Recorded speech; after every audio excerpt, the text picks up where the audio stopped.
सुशोभित श्री परमहंस महान विभूतियों की सुंदर झांकियों को अपने मन मंदिर में बसाते हुए प्रेम सहित मिलकर बोलिए।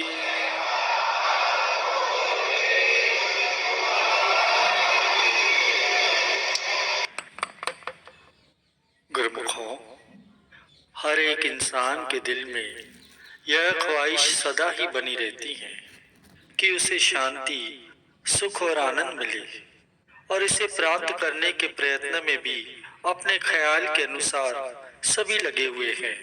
यह चाह तो उसकी ठीक है, मगर चूंकि कर्म इस ख्वाहिश के विरुद्ध करता है, इसलिए सुख, शांति और आनंद को हासिल नहीं कर पाता।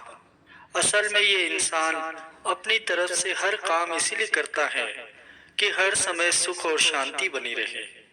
दिन रात ये इंसान इसी सुख शांति की तलाश में रहता है, मगर उसे पा नहीं पाता।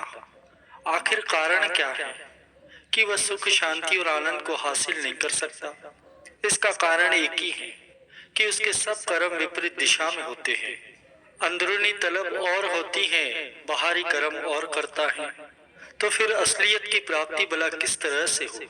फक्त बेसमझी और अज्ञान के कारण ही यह इंसान इतनी भारी भूल में पड़ा हुआ है।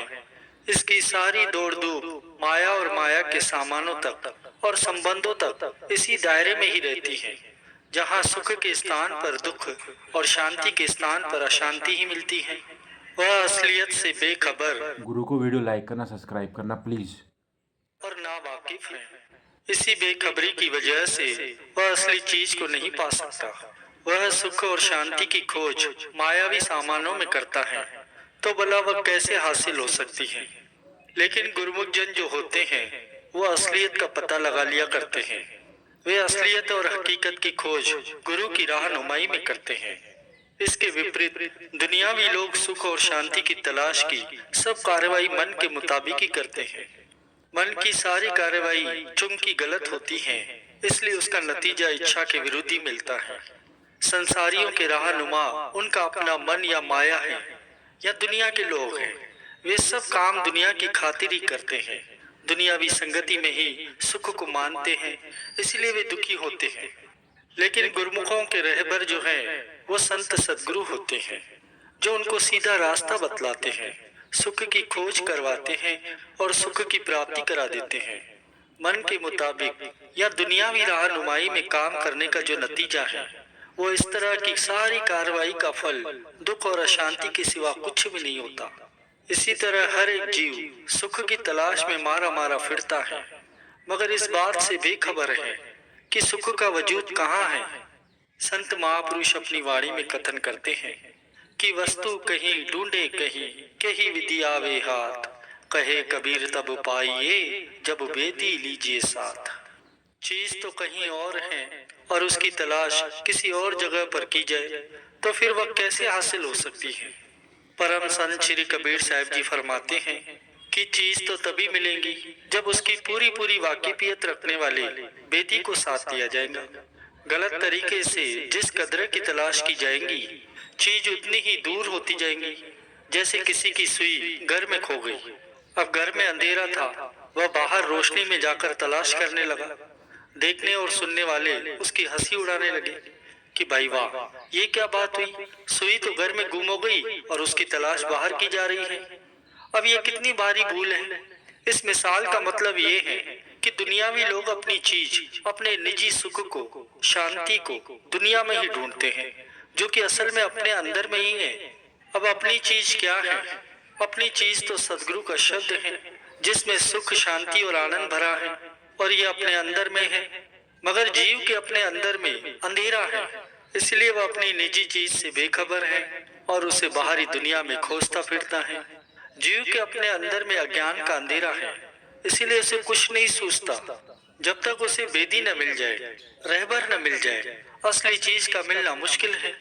बेदी लीना साथ करी, दीनी वस्तु लखाए, कोटि जन्म का पंथ था, पल में पहुंचा जाए। यानी जब हकीकत के बेदी, रहबर, संत सदगुरु को साथ ले लिया, तो वे उसे उसके अंदर की निजी चीज को पाने का रास्ता दिखा देते हैं।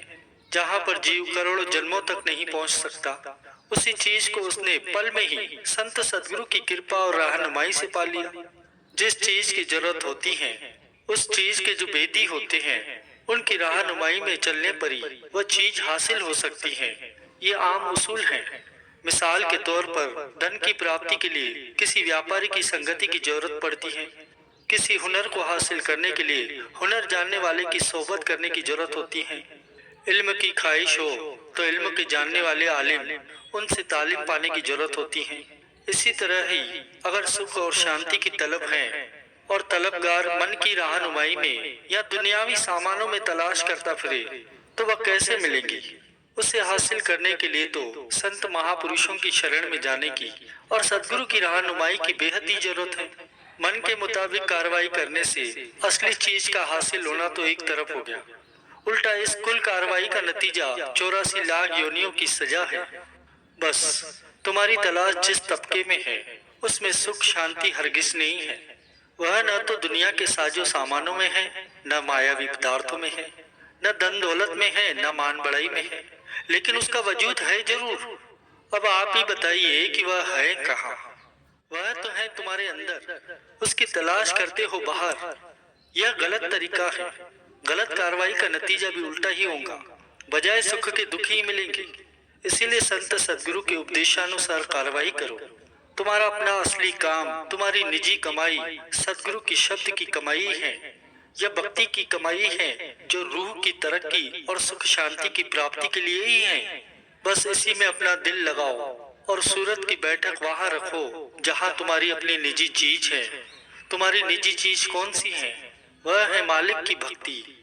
भक्ति की संभाल करो, उसे सुरक्षित रखो ताकि वह तुमको फलदायी हो। इसका फल ही सुख शांति और आनंद है।